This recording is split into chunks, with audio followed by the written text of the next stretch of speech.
After hundreds of years of occupation, many generations of people in Britain had grown up surrounded by Roman culture. And after a long period of stability, that culture was showing visible signs of wealth, success, and good living.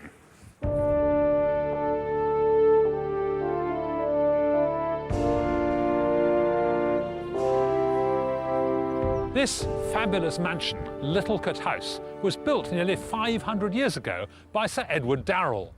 The family must have had some status because one of their relations was a girl called Jane Seymour, and she was courted right here in the 1530s by Henry VIII.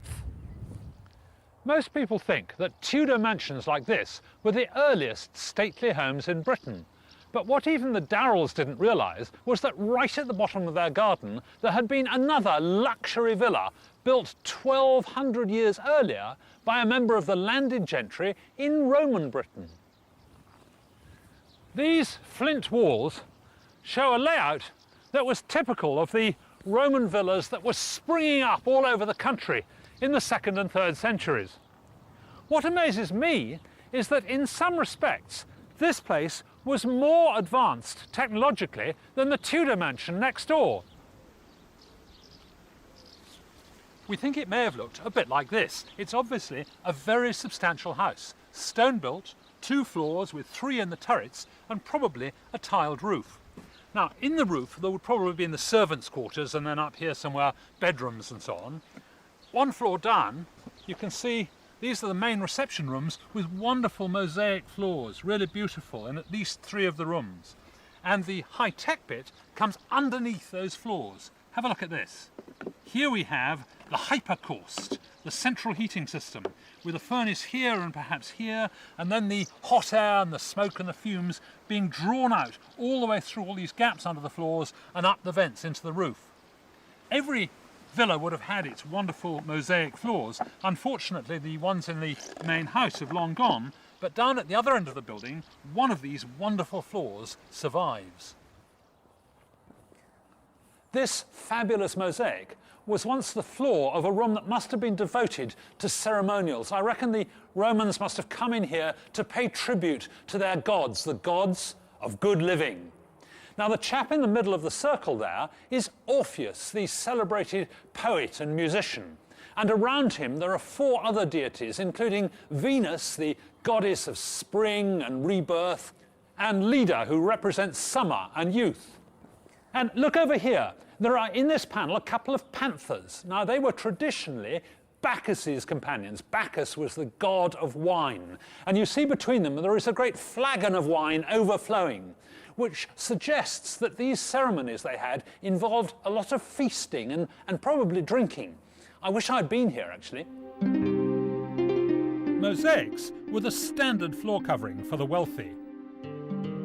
At Fishbourne Palace, one of the most sumptuous residences in Europe, there was room after room of them, each with a different pattern, and some laid one on top of the other, like covering old lino with new.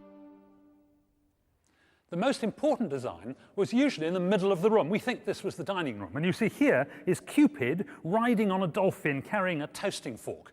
And the mosaicist would work out from here towards the borders, and he'd probably leave his minions to do the less important bits, because if there were mistakes out there, they'd all get covered up by the furniture.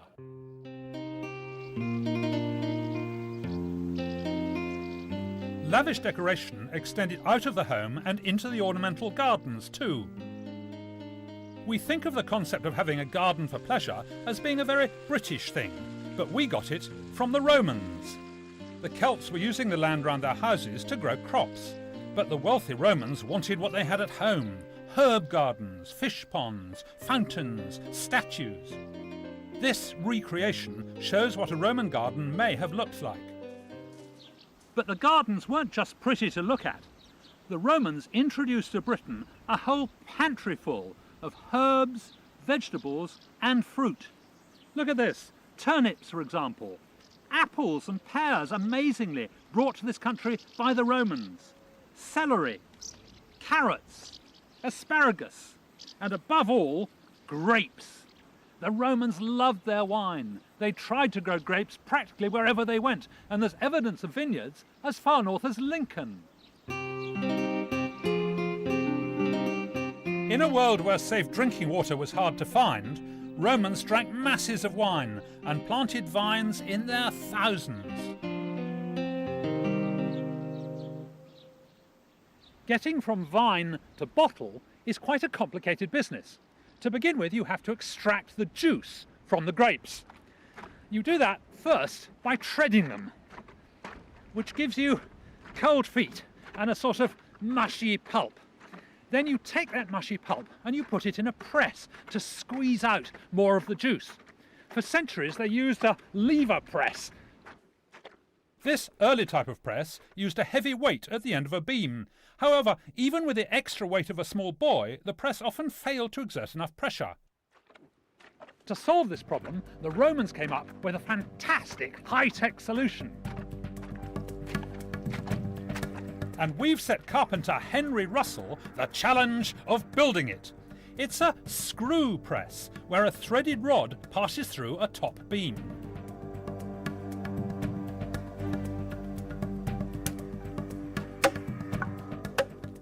To tackle the construction, Henry's roped in his twin brother John. They're using only the traditional tools and techniques available to the Romans, rounding the oak timber using a simple lathe. Next, John begins work cutting out the internal thread. He's already marked out a spiral on the thread cutter, which he's fitted with a blade. Henry's measuring out a spiral of the same pitch on the external thread and beginning the delicate work of cutting out the helix. The screw press is a fine bit of engineering, but its value is far greater than the Romans ever realised at the time. What they had unwittingly invented was the nut and bolt. So, here's the internal thread. The question is, will the screw fit? If the fit's not snug enough, the press won't work. Ah! Fantastic. That's really neat. It was the Greeks who invented the screw in about the 5th century BC, but it took an unknown Roman to realise the screw's ability to exert pressure. Put the braces in next. Soon, both the Greeks and the Romans were using it to press the juice from olives and grapes, and it was also used to press water from clothes. Right. And there we go. Lovely. Yeah, the next thing is to assemble the basket and the press plate. Right. And at the bottom a tray to collect the juice. Right. You think we're going to get some out of this, do you? I hope so. Okay. Yeah. Disgusting. Okay, I think you can shove the barrel down.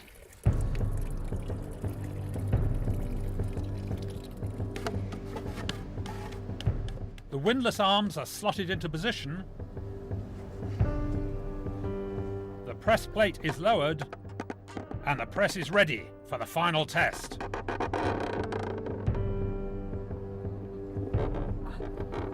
It's pressing. It certainly is. It's complaining a lot, isn't it? You bothered about going sideways? Yeah! It's squidging out. It's into me jug. Look, it's filling up with delicious nectar. Well, it's not quite wine yet, and it looks pretty horrible. Maybe there's some tar come off that barrel, but we've certainly got grape juice coming out. That's great. Probably more than anything else, what symbolised good living for the Romans was bathing. It wasn't just about washing, it was more a way of life. In bathhouses, they could meet friends, do business, exchange gossip, and of course, relax. This is the Great Pool at the bathing complex at Bath, or Aqua Sulis, as the Romans called it. Here, the Romans took bathing to the heights of luxury and sophistication. They took advantage of an existing natural hot spring, which was already a Celtic shrine, and converted it into a suite of baths with various different functions. These are the remains of a hot, steamy room, rather like a Turkish bath. And this is what's left of a hot, dry room, rather like a modern sauna. It's not surprising that the place where the water actually gushed out of the ground was regarded as a sacred place. Originally, it was dedicated to the Celtic goddess Sulis, but then the Romans came along with their goddess Minerva, and together they combined to create the super deity, Sulis Minerva. The baths are a masterpiece of hydraulic engineering. Today, most of the water's coming out in this single open channel. But 1800 years ago, there were pipes all over the place. Have a look, just here. This is an original Roman lead pipe. And if you look, it's got a wonderful seam along here where the edges have been rolled right over tightly. It looks to me as though they pumped the water along here at high pressure. When it emerged from the nozzle, it must have come with invigorating force, giving the people in this bath a terrific pummeling, which they couldn't have experienced again until the whirlpool bath was reinvented hundreds of years later. Of course, Bath was special because it was sitting on top of its own hot spring. But in many other places, the passion for bathing meant they had to bring the water from miles away, and often somewhere quite high up, well above the local river, for example. So how did the Romans get their water? Well, by applying their ingenuity to building some of the finest examples of Roman engineering, the aqueducts. Some of them were spectacular and even a little ostentatious, like the Pont du Gard at Nîmes in France. This three-tiered bridge over the valley carried not just water, but foot passengers and even chariots. Other aqueducts were rather simpler. This green path running between the buttercups along this terrace which the Romans cut out of the hillside marks the position of an aqueduct which snaked its way all along this valley to the military bathhouse in Dorchester. But where did they get their water from? Well, the nearest source was the River Frome, but that was much too low down to be any use. What they needed was a good supply of clean water well above the level of the camp. And what they eventually found was a stream 9 miles away. But the stream was only 10 metres higher than the camp at Dorchester, so their aqueduct had to follow the contours of the hill at a very shallow gradient. Archaeological evidence shows that the aqueduct was constructed of timber-lined channels dug into the hillside and covered over with removable lids topped by turf. It's been estimated that it could have supplied about 13 million gallons a day, more than enough to run several bathhouses and public fountains. This bathhouse is an exact copy of one at Chester's, a fort on Hadrian's Wall. It's the best preserved military bathhouse in Britain, and it was lavishly equipped. It follows the standard Roman system of cold, warm and hot rooms. And back at Wallsend, they've gone the whole hog with the furnace. But how did this extraordinary system work? Well, it's all down to that legendary Roman hypocaust. Right next to the hot room was a great big furnace, and the job of the slaves was to keep this furnace stoked up and blazing furiously. Now, the point of this fire was really twofold. First of all, it heated the water in a great big boiler on top, and that heated up the bath. But also, perhaps more important, if you look in the back there, you can see there's a long tunnel going away. That's where the smoke and the hot air go, and it goes into the hypocaust. And if you look very carefully on the left, you can just see the pili, the columns that are holding up the floor, and that's where all this heat is going to go. The hypocaust in this building is fully functional, but they've also built a separate section cut away so you can see how it works. And if you look down, you can see all the piles here, and you can see the flues where the hot air and smoke were drawn up the walls. So all the walls and the floor are wonderfully warm.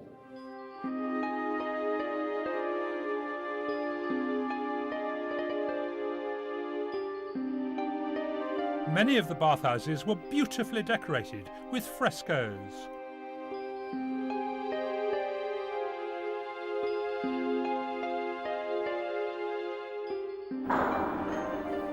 Oh, this has to be the frigidarium, the cold plunge pool. They probably would have started in here with a brief dip.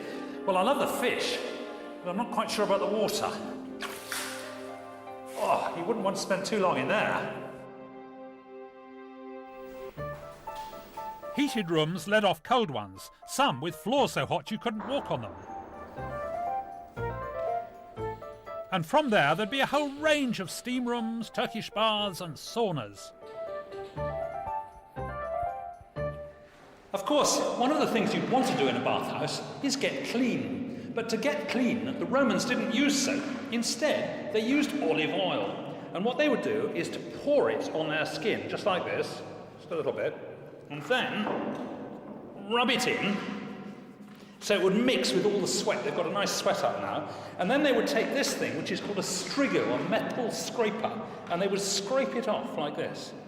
And what comes off is a mixture of all the olive oil and all the dirt that's been pushed out of the pores by the sweat. Now this gloop, if it came from athletes and gladiators, was highly prized by ladies who used to collect it and make it into a face pack to collect all that youth and vigour.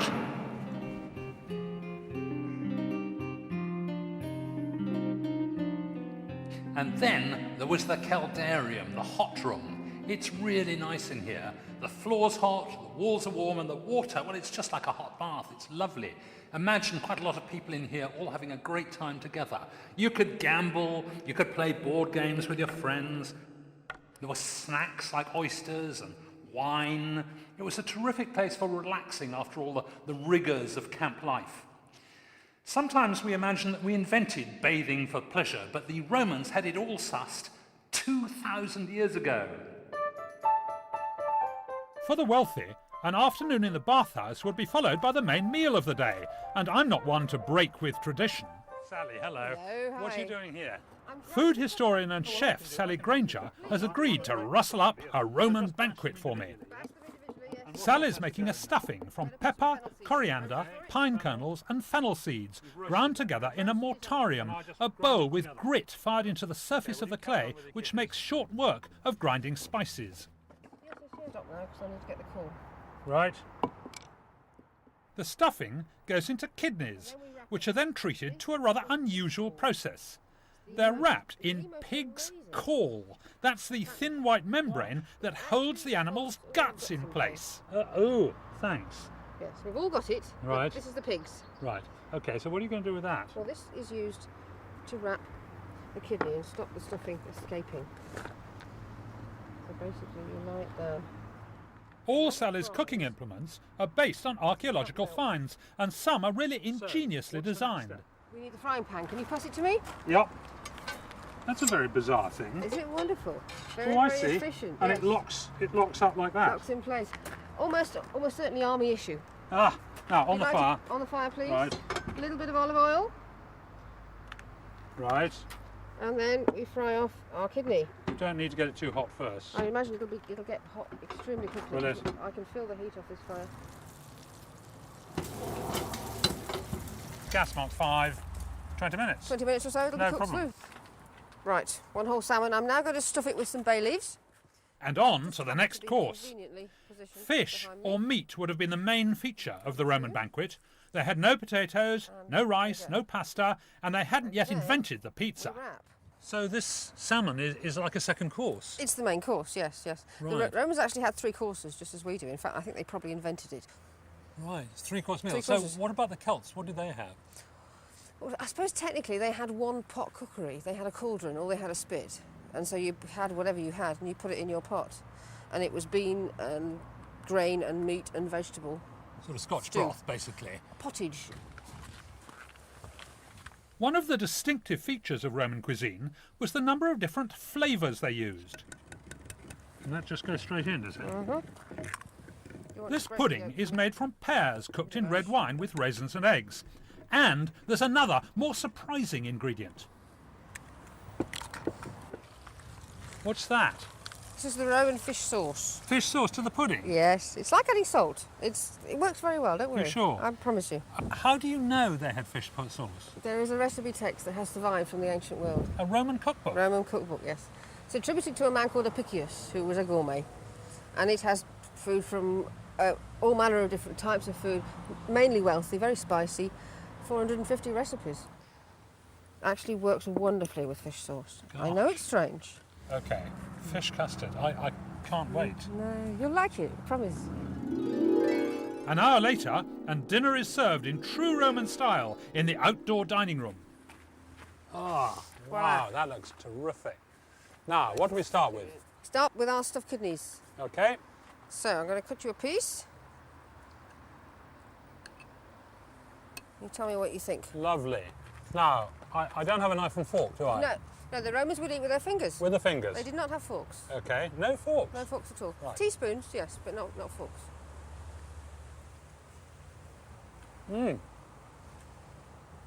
Hey, that's really good.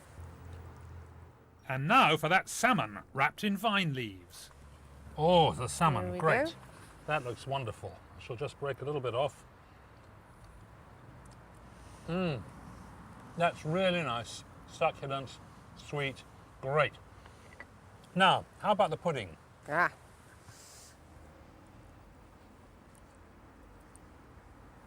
Now, this is the custard with fish sauce, which I'm a bit dubious about.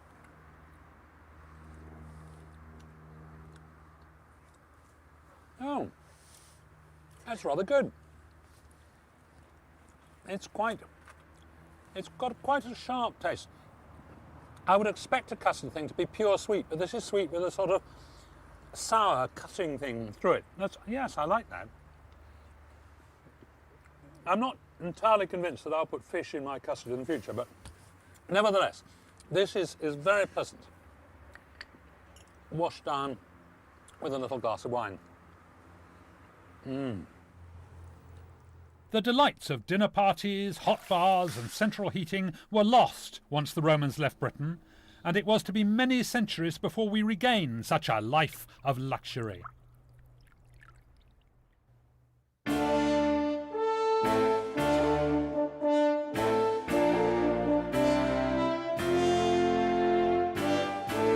When the Romans focused the might of their military machine on the ancient Britons, it was no wonder resistance was weak. Adam looks at the engineering skills behind their warmongering next on History.